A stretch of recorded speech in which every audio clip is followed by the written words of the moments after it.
Em nome do Pai, e do Filho, e do Espírito Santo. Amém. Divino Espírito Santo, iluminai-nos. Do livro Imitação de Cristo, livro 1, capítulo 14. Como se deve evitar o juízo temerário. Volve o olhar sobre ti mesmo e evita julgar as ações alheias. Quem aos demais julga, perde o trabalho, quase sempre se engana e facilmente peca, ao passo que, em julgar e examinar a si mesmo, trabalha sempre com fruto. Ordinariamente julgamos as coisas segundo as inclinações do nosso coração.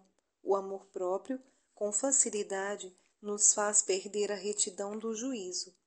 Se Deus fosse sempre o único objeto dos nossos desejos, tão depressa não nos confundiria a oposição ao nosso parecer. Muitas vezes, porém, há dentro ou fora de nós alguma coisa que igualmente nos arrasta após si. Muitos se buscam a si mesmos nas obras que fazem e não o percebem.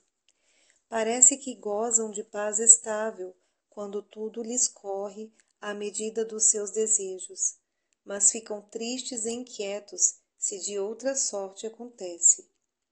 Da diversidade de pareceres e opiniões, muito frequentemente surgem discórdias entre amigos e concidadãos, entre religiosos e pessoas piedosas.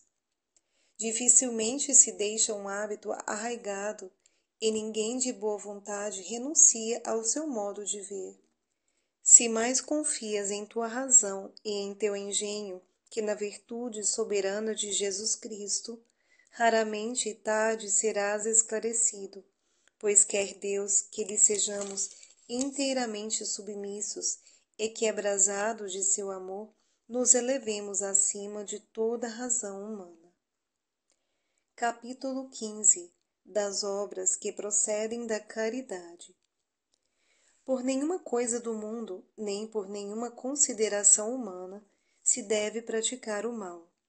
Mas, pelo bem de algum necessitado, se pode interromper às vezes uma boa obra ou trocá-la por outra melhor, e desta sorte não se perde o bem, antes se converte em melhor. Sem caridade, de nada vale a obra exterior. Tudo, porém, que dela procede, por insignificante e desprezível que seja, torna-se proveitoso, porque Deus não olha tanto para as ações como para a intenção com que as fazemos. Muito faz quem muito ama, e faz muito quem faz bem tudo o que faz. Bem faz quem serve antes ao bem comum que à própria vontade. Parece caridade, muitas vezes, o que é apenas obra da carne, porque raramente se afastam de nós a inclinação natural, a própria vontade e a esperança da retribuição e o amor da comodidade. Mas quem tem perfeita e verdadeira caridade, em nada se busca a si mesmo, mas deseja somente que tudo se faça para a glória de Deus. E ninguém tem inveja, porque não deseja proveito algum pessoal, nem busca sua felicidade em si, mas procura sobre todas as coisas ter alegria e felicidade em Deus. Não atribui nenhum bem à criatura, mas tudo refere a Deus, de quem, como de uma fonte, tudo promana, e no qual, finalmente, todos os santos encontram a sua felicidade. Oh, quem tivera uma centelha de verdadeira caridade, compreenderia perfeitamente a vaidade de todas as coisas terrenas. Capítulo 16. Como aturar os defeitos alheios. O que o homem não pode emendar em si mesmo ou nos outros, deve suportar com paciência, até que Deus disponha de outro modo. Considera que assim convém para provar tua paciência, sem a qual os nossos méritos não merecem grande estima. Deves, porém, suplicar a Deus que te ajude, para que de boa vontade possas vencer estes obstáculos. Se alguém uma ou duas vezes admoestado, não se emenda, não porfies com ele, mas entrega tudo a Deus, para que a sua vontade seja feita, e ele, que sabe converter o mal em bem, seja glorificado em todos os seus servos. Procura sofrer com paciência os defeitos e quaisquer imperfeições alheias, pois que tu tens muito que te sofram os outros. Se não podes a ti mesmo fazer-te tal qual desejas, como pretendes sujeitar os outros a teu talante? Facilmente queremos que os outros sejam perfeitos, e nem por isso emendamos nossas faltas. Queremos que os demais sejam castigados com rigor, e quanto a nós, não queremos ser repreendidos. Descontenta-nos a liberdade alheia, e não queremos que se nos recuse o que pedimos. Agrada-nos que os outros estejam sujeitos aos estatutos, e não toleramos nenhum constrangimento que nos coíba. Donde se vê quão raras vezes tratamos o próximo como a nós mesmos. Se todos fôssemos perfeitos, que teríamos de sofrer por amor de Deus? Assim, porém, Deus o permitiu, para que aprendamos a carregar os fardos uns dos outros, porque ninguém há sem defeito, ninguém sem carga, ninguém com critério e força bastante para guiar a si mesmo. Cumpre, pois, que uns aos outros mutuamente nos suportemos, consolemos, ajudemos, instruamos e aconselhemos. Na hora da adversidade é que melhor se manifesta a virtude de cada um. Na verdade, não são as ocasiões que fazem o homem fraco, revelam apenas o que ele é. Capítulo 17. Da vida religiosa. Importa que aprendas a vencer-te em muitas coisas, se desejas ter paz e concórdia com os outros. Não é pouco habitar em mosteiro ou comunidade, ali viver sem queixas e perseverar com fidelidade até a morte. Feliz quem ali vive bem e acaba sua existência em paz. Se queres permanecer firme e fazer progresso na perfeição, considera-te como desterrado e peregrino sobre a terra. É mister que te faças louco por amor de Cristo, se queres seguir a vida religiosa. O hábito e a tonsura pouco importam. A mudança dos costumes e a inteira mortificação das paixões é que fazem o verdadeiro religioso. Quem procura outra coisa fora de Deus e da salvação de sua alma, achará somente dor e tribulação. Não pode viver tranquilo por muito tempo quem não se esforça por ser o menor, a todos submisso. Vieste para servir e não para mandar. Lembra-te que foste chamado para sofrer e trabalhar, e não para descansar e palestrar. Aqui, pois, se provam os homens como o ouro no cadinho.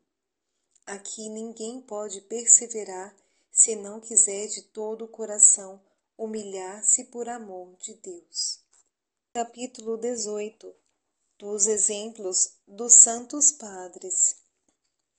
Contempla os vívidos exemplos dos santos padres, nos quais brilhou a verdadeira perfeição religiosa, e reconhecerás quão pouco seja, ou quase nada, o que fazemos.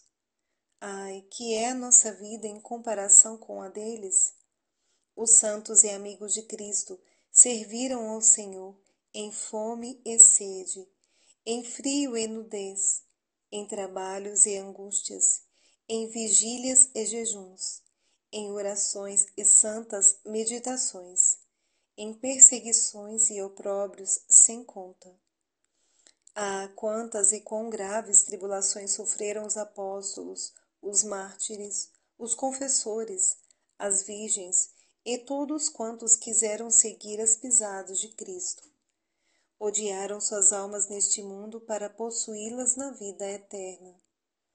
Oh, que vida tão abnegada e austera levaram os santos padres no deserto! Que dilatadas e graves tentações sofreram, como foram frequentemente atormentados pelo inimigo, quão contínuas e fervorosas orações ofereceram a Deus, que rigorosas abstinências praticaram, que grande zelo e ardor tiveram em seu aproveitamento espiritual, que dura guerra sustentaram contra os próprios vícios, com que intenção reta e pura se deram a Deus. Trabalhavam durante o dia e passavam as noites em prolongadas orações. No trabalho jamais interrompiam a oração mental.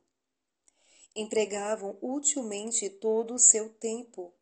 Parecia-lhes curta qualquer hora no serviço de Deus, e no êxtase da contemplação esqueciam-se da necessária alimentação corporal.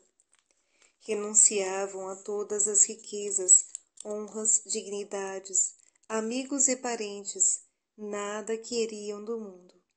Apenas tomavam o necessário à vida e sentiam grande pesar de ser forçados às exigências do corpo. Eram, pois, pobres dos bens da terra, muito ricos, porém, de graças e de virtudes. Exteriormente tudo lhes faltava, mas no íntimo estavam cheios de graças e consolações divinas.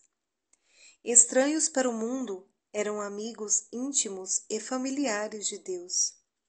A si mesmos tinham em nenhuma conta, e o mundo os desprezava, mas eram preciosos e queridos aos olhos de Deus.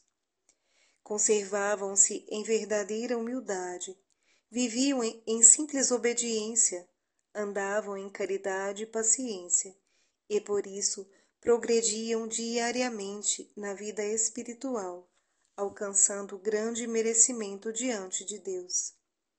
São modelos para todos os religiosos, e mais nos devem eles estimular ao progresso espiritual que a multidão dos tíbios ao relaxamento. Ah, como foi grande o fervor de todos os religiosos no começo de seu santo instituto! Quanta piedade na oração! Quanta emulação pela virtude! Que rigor na disciplina! Que respeito e obediência em todos sob as ordens de um superior!